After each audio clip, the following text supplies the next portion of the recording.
সন্দেশখালীতে পঞ্চায়েত প্রধানকে গ্রেফতারের দাবি উঠল। বেড় মজুর দুই পঞ্চায়েত প্রধানের বিরুদ্ধে দুর্নীতির অভিযোগে দাবি উঠল গ্রেফতারের। কথা বলবো প্রতিনিধি অনুপমের সঙ্গে। অনুপম, কোন দলের পঞ্চায়েত প্রধান এবং তার বিরুদ্ধে কি অভিযোগ? হ্যাঁ দেখো, আমরা এই যে বেলমজুর 2 নম্বর পঞ্চায়েতের যে প্রধান হাজি সিদ্দিক মোল্লা, তার বিরুদ্ধে বিক্ষোভ দেখাচ্ছে তারই দলের, তৃণমূলেরই দলের এই পঞ্চায়েতের মেম্বার এবং স্থানীয়রা। তারা বিক্ষোভ দেখাচ্ছে এই কারণে যে এই হাজি সিদ্দিক মোল্লার যে প্রধান, তার গ্রেপ্তারের দাবিতে তারা মূলত বিক্ষোভটা দেখাচ্ছে। তাদের যেটা দাবি যে এই পঞ্চায়েতের বিভিন্ন রকমের দুর্নীতির সঙ্গে এই প্রধান যুক্ত, এবং সেই বিভিন্ন দপ্তরে তারা যখন অভিযোগ করে, তার একটা কালকে বৈঠক হয় পঞ্চায়েত প্রধান। কি বলছেন?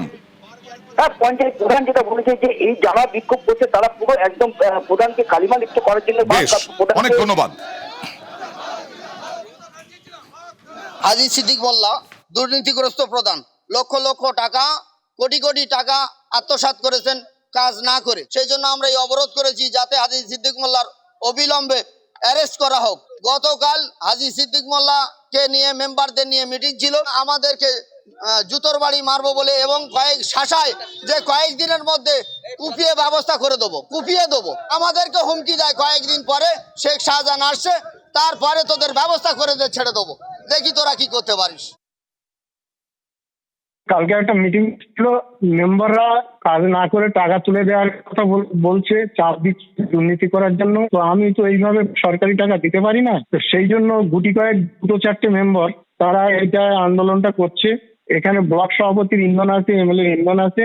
যেহেতু ব্লক সভাপতির দুর্নীতির বিরুদ্ধে আমরা সরব হয়েছিলাম, সরকারি টাকা, উন্নয়নের টাকা টেন্ডার হয়, প্রসিডিওর মেনে সব আমার হাতে নেই, তা আমি দুর্নীতিটা কি করে করি? এরা আমাকে ফাঁসানোর জন্য একটা চক্রান্ত করছে।